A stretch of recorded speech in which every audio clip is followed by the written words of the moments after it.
First tonight, we're exploring the role of the Caribbean Court of Justice and its impact on the country and the region.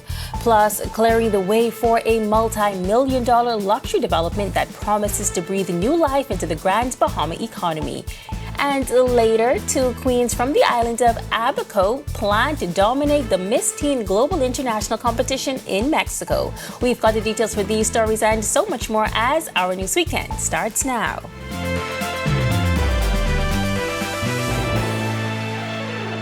This is Our News Weekend. Thank you so much for joining us tonight. I'm Megan Shepard. The Caribbean Court of Justice, in its 20th year of existence, is making an impact in the region, with hundreds of rulings impacting our lives in more ways than we sometimes realize. Our Jerome Sawyer recently sat down with the president of the High Court. The Caribbean Court of Justice was established as the final appeals court for some Caribbean countries within the Caribbean community CARICOM. Within its 20-year existence, it is described by its incoming president as taking its place in the minds and consciousness of the Caribbean people. The Honorable Justice Winston Anderson, a judge of the court, now president-designate, boasts of the court's uniqueness in that it's the only court with dual jurisdictions. It's the final court of appeal for member countries, as well as the court where treaty disputes within the Caribbean Single Market and Economy, CSME, are heard. It was designed by the Caribbean people to ensure that it is independent and that its judges, of course, and other critical members in the court are protected from any possibility of any kind of interference. An extremely important facet of the independence of this Trinidad-based court is its trust fund, which covers operational costs. And therefore, the court is not vulnerable to receiving subventions from governments on a regular basis. Some 400 judgments have been handed down over the past 20 years related to final appeals. An additional 40 judgments resolved trade disputes. These have covered so many areas of life relevant to the Caribbean people: constitutional law, land law, commercial law, and of course community law. And this, I think, is quite important in terms of how we develop the community going forward. What's interesting is that these judgments in the CCJ are cited and applied by countries which are not under the court's jurisdiction, the Bahamas included. Research, and it turns out that Caribbean Court of Justice decisions in the appellate jurisdiction have been cited some 48 times by Bahamian courts. And I think that this goes to show the regard in which the court and its decisions are held by not just those who have accepted the appellate jurisdiction, but also those countries which have not yet come into the appellate jurisdiction. But how long will the Bahamas and others remain outside of the Caribbean court's jurisdiction, going to the UK for final appeals? Justice Anderson believes that maintaining a final court in a foreign country thousands of miles away is simply not sustainable. Reporting for Our News, I'm Jerome Sawyer. Following Silver Airways' sudden exit from the Caribbean skies, former employees in the Bahamas are left facing an uncertain future. The Department of Labor is now stepping in to assist those affected and to track down outstanding payments reportedly owed. Director of Labor Howard Thompson is addressing both the concerns and the next steps. Our Delvardo Emmanuel reports. It was the kind of announcement that caught workers and travelers completely off guard. Just before midnight on June 11th, U.S.-based Silver Airlines posted a brief statement on social media announcing the immediate shutdown of all Caribbean operations. Days later, more than a dozen Bahamian employees were left without jobs or answers. Director of Labor Howard Thompson Jr., who oversees employment matters nationwide, says his team is trying to get those answers. I've taken steps to try to contact Ms. Labrioli, to no avail. She has not returned my calls or my messages, but I'm going to continue to try to get an update at the very least for the former employees at Silver Airways, just to find out what's happening. In total, Thompson confirms more than a dozen employees in Exuma and Eleuthera were impacted. Many of them say they never received final salaries, redundancy pay, or national insurance contribution. Trade dispute was filed, I think, in early May, and they would have had a conciliation with Silver Airways, HR, as well as those persons affected. Some things were discussed, and I understand that they came up with a figure that's due and outstanding to those persons, their redundancy payment, and I understand that particular figure was forwarded on to the Fort Lauderdale office, to their HR person, Ms. Maria Labrioli. Thompson says under bankruptcy law, employees are supposed to be paid first once the company starts selling off assets. I am reliably advised that employees of a company rank as a priority creditor. So if they are going through a bankruptcy, I'm advised that once the assets and these sort of things are being sold and funds are recouped, the employees usually get their payment first. So I'm hopeful for that. So far, there are no timeline when or if these payments will come through. But Thompson says the Department of Labor will continue pressing for answers while also helping workers find new opportunities. Reporting for Our News, I'm Delvado Emmanuel. And just days after Silver Airways ceased operations, Tropic Ocean Airways announced the launch of scheduled flights between Fort Lauderdale and North Eleuthera. The airline has already started those services, and according to a press statement, the new route will operate 3 times weekly, providing travelers with a convenient and reliable connection to North Eleuthera and nearby Harbor Island, Governor's Harbor, and Spanish Wells. With new airlift on tap for the island, Aviation Director Dr. Kenneth Romer telling us the island will soon have the much-needed infrastructural upgrades to welcome new airlift. We are very pleased also that we are progressing with the development of the airport infrastructure. Eleuthera is poised again to receive a brand new airport. Easy active construction will begin in August of this year. Preliminary works are already taking place. You'll see a new 400 passenger terminal, pavement, rehabilitation of the works on the aprons, the taxiways, the runway, new taxiway installation, new fencing, drainage infrastructure, new airside lighting, electrical installation. Tropic Airways says the new route comes in response to increased demand. The airline is also looking to expand capacity on its Fort Lauderdale to Bimini route, which currently operates 7 days a week, along with its Fort Lauderdale to Marsh Harbor route, which operates 3 days per week. Romer says the announcement stresses the push for seamless travel throughout the islands. We've been speaking again with our domestic carriers, your Bahamas Air, your Western Air. In addition to that, many of the Fort Lauderdale-based smaller carriers have really been responding to increasing their frequency or bringing new airlift into Eleuthera. While demolition is underway at the long-abandoned Tyne-based site in Grand Bahama, clearing the way for a $40 million luxury development that promises to breathe new life into the local economy. It's the latest project by Exquisite Yachts, a company that's quickly expanding its brand on the island. Talia Hall reports. What was once a derelict and deserted property is now the future site of transformation. The long-shuttered Tyne Bay development on Grand Bahama is being torn down, making way for something entirely new, multi-million-dollar luxury residences. It's the latest venture from Tomas Hamor, the founder of Exquisite Yachts, who recently purchased the property as a part of his company's broader commitment to Grand Bahama. Now, Hamor and his team are no strangers to revitalization. Their first project, the transformation of the old Running Mon Marina into the Exquisite Catamaran Center, which is doing well. He explains more about the upscale community. It is a gated community with residential condominiums with a clubhouse. This is the clubhouse with a coffee shop and a little gym maybe, and yoga place with a pool. And there are different buildings with different size of apartments, 2, 3, and 4 bedroom units that we're planning to have with solar panels and on the roofs and docks all around the buildings so people can dock their boats. This is just a preliminary. With no set date yet for construction to begin, the demolition is the first visible sign of progress. But Amor says they are actively seeking investment partners to move the project forward. It's about a $40 million investment, roughly. And again, we're looking for some development partners. Now, once complete, the development is expected to generate a number of full-time local jobs. Reporting for Our News, I'm Talia Hall.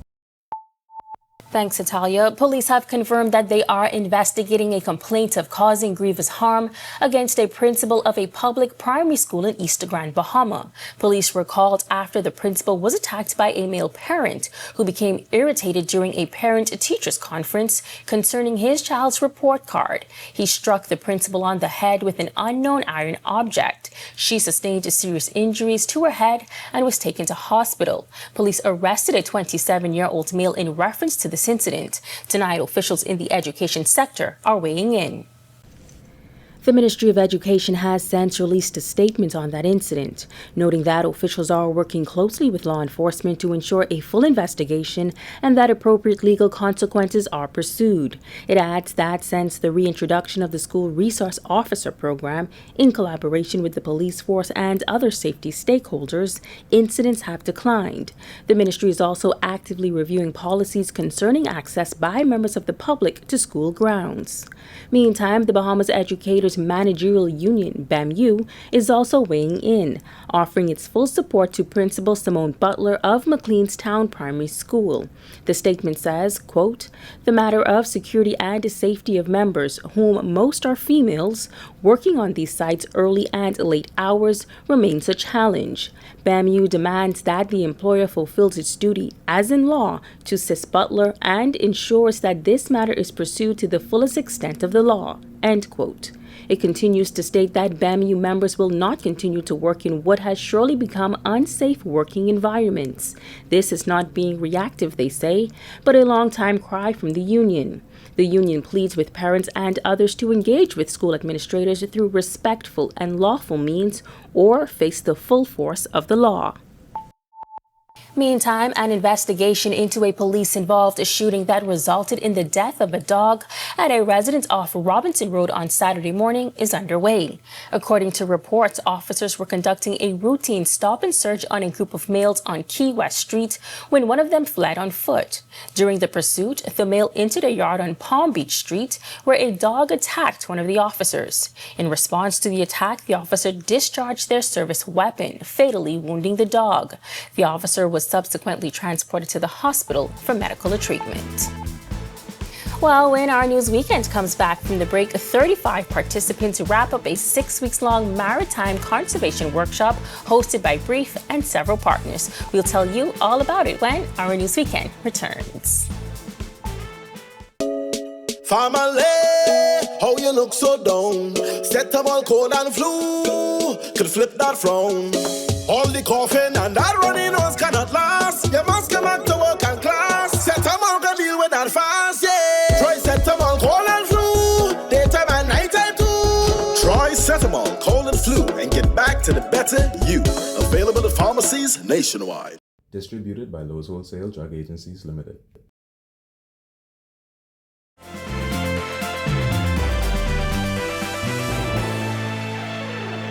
The Bahamas Reef Environment Educational Foundation, also known as BREEF, wrapping up a 6-week-long maritime conservation workshop on Friday. Partnering with the Bahamas Wildlife Enforcement Network, the Royal Bahamas Defense Force, the workshop held at the HMBS Coral Harbor Base focused on strengthening partnerships among law enforcement agencies while increasing awareness for the conservation of the country's marine environment and natural resources. The workshop consisted of 35 participants from the various agencies. Immigration Officer Joshua Johnson shared his experience. As we conclude this week's workshop, we reflect on the meaningful discussions, innovative solutions, and insights shared on key issues such as coral reef restoration and sustainable fisheries management. These topics are crucial for the health of our oceans and the future of our country. We are united in commitment to marine conservation, but the real work begins as soon as we take this knowledge back to our communities and projects. Bahamas Wildlife Enforcement Network's Wilbert Gilbert echoing those sentiments, adding he has a newfound outlook on his job title. The brief team was so interactive with these classes that it made it felt meaningful and exciting. Brief has a multi-pronged approach on protecting our marine environment. Like the grouper, turtles, the coral reefs. One of the team members said that we are not law enforcers. You may not be law enforcers, but you are the greatest knowledge enforcers, which is one of the greatest weapons to continue this fight. Still to come on Our News Weekend, two Abaco teen queens preparing to dominate the international stage. Digital reporter Daniela Dorset tells us more about their journey to the big stage. But first, Bahamas rugby hits the field against Jamaica. We hit the links with it live, and we get caught up with the National Swim Championships next on Our Sports Weekend.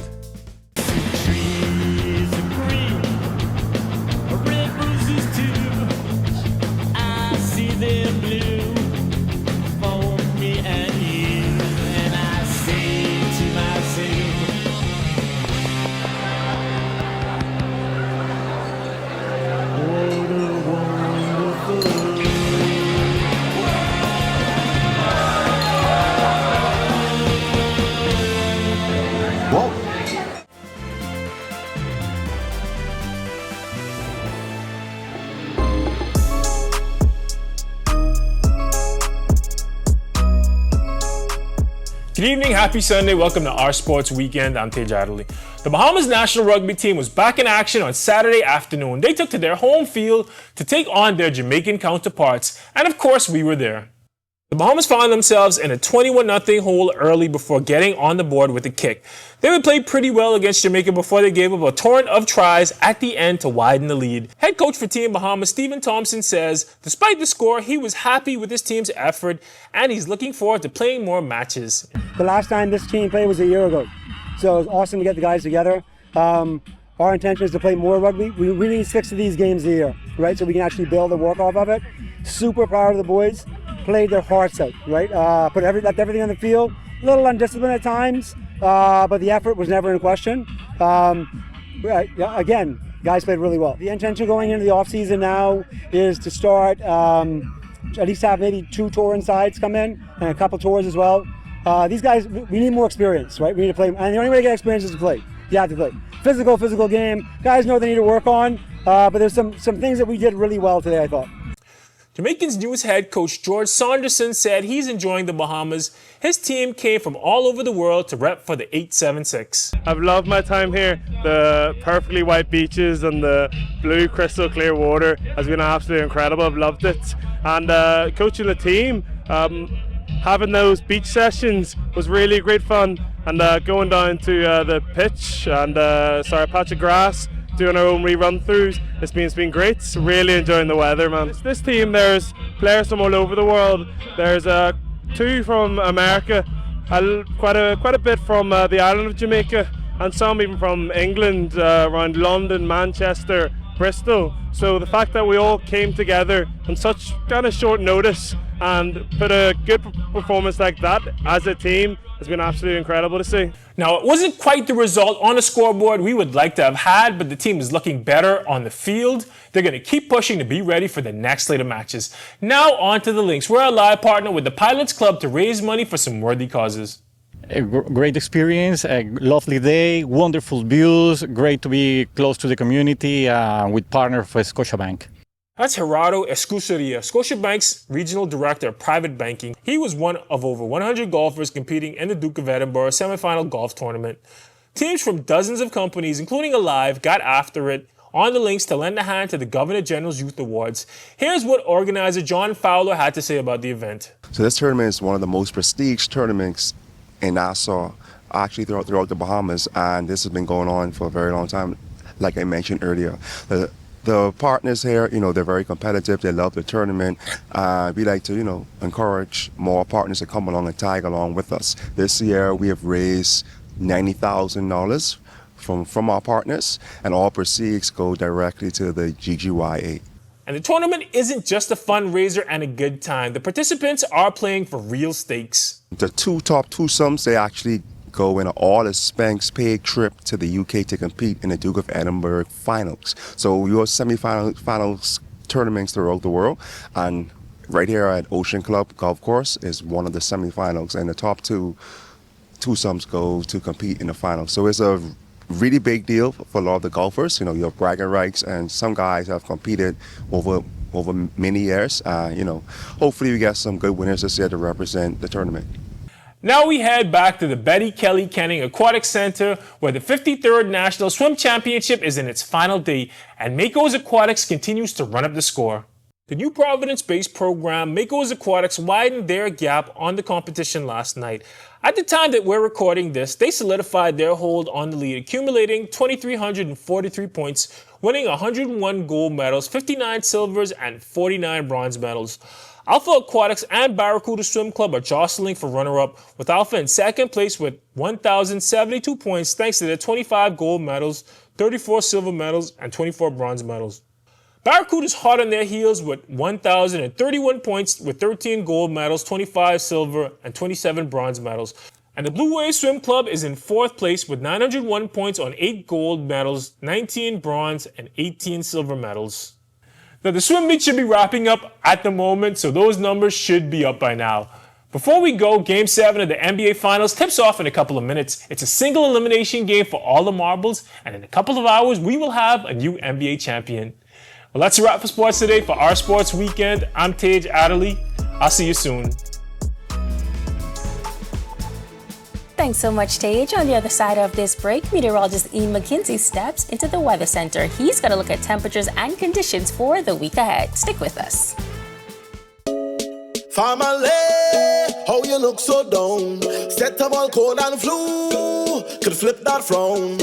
All the coughing and that running nose cannot last. You must come back to work and class. Set them all can deal with that fast, yeah. Try set them all cold and flu, daytime and nighttime too.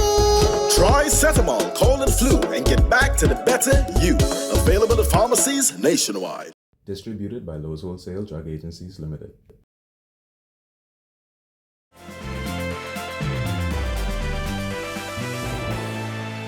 Welcome back and thanks for sticking with us. Well, it's that time on a Sunday to wind down but also prepare for the week ahead. To help you plan weather-wise, here's meteorologist Ian McKenzie. Ian.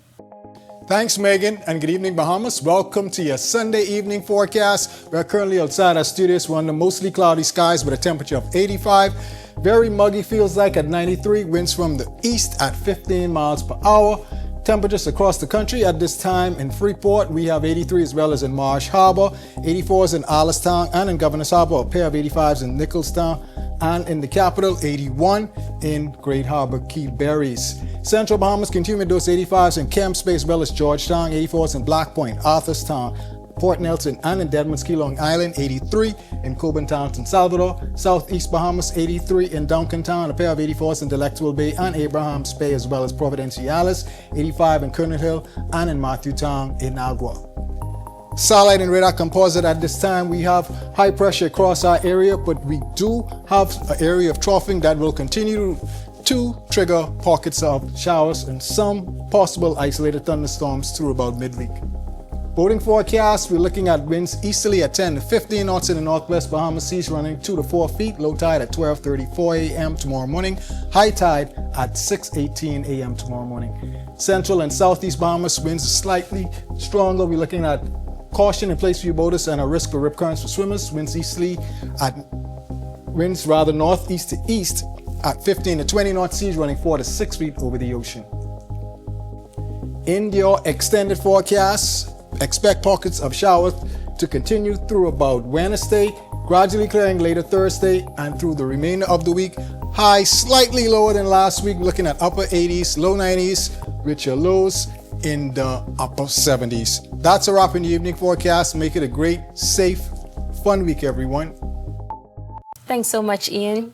Miss Teen Bahamas Globe title holder is on a remarkable journey out of Abaco, inspired by the young queens who came before her. With a platform close to her heart, she reflects on her life as an Abaconian, determined to show that pageantry is far more than theatrics and wardrobe changes. It's a chance to use her voice and spread awareness. Our Daniela Dorset reports. I wanted to do something that not only would I be able to be myself and be a girly girl and dress up, but also use my voice for a good cause. And that's why I chose my platform, Bridging the Healthcare Gap, where I advocate for the lack of health resources found around the world, but especially in the Bahamian Family Islands. 16-year-old Elisha Alsame is wearing more than just a crown. She's carrying a mantle of purpose and pride. She says the pageant world is not just about beauty, it has pushed her far beyond her comfort zone. Inspired to walk in the footsteps of queens that came before her, she says she's grateful she took that step, as the experience has brought her growth, confidence, and purpose. And as she takes the international stage in Aguascalientes, Mexico, here's what she's taking with her. I am proud of being an Abaconian. In a few months, it will make 6 years that we have been through Hurricane Dorian. And each day, as I walk around in Abaco and look at our people, I see how strong they are, how every day they get up and try their best to build their life back up. And it is truly encouraging. Also representing the Bahamas is Miss Preteen Globe Addison Ima, who carries a platform inspired by her own journey. My platform is Broken Crayon Still Color, which is an organization for many children who have either experienced child abuse or has lived in an abusive environment. My platform didn't start off as I want this to be it. In the 5th grade, I actually wrote a poem for a 6th grade competition, but I did not receive any results. When I became Miss Preteen Bahamas Globe, I said I had a connection to that poem, and it was also titled Broken Crayon Still Color. So I had a connection to that, and I was like, you know what? I'm not going to let that feeling of defeat bring me down, but it's going to bring me more success. As both young women prepare to represent the Bahamas on the global stage from July 27 to August 2nd, we wish them well. Reporting for Our News, I'm Daniela Dorset. Thanks so much, Daniela. And with that, we thank you so much for joining us for Our News Weekend. On behalf of the entire team, I'm Megan Shepard. Have a safe and wonderful evening.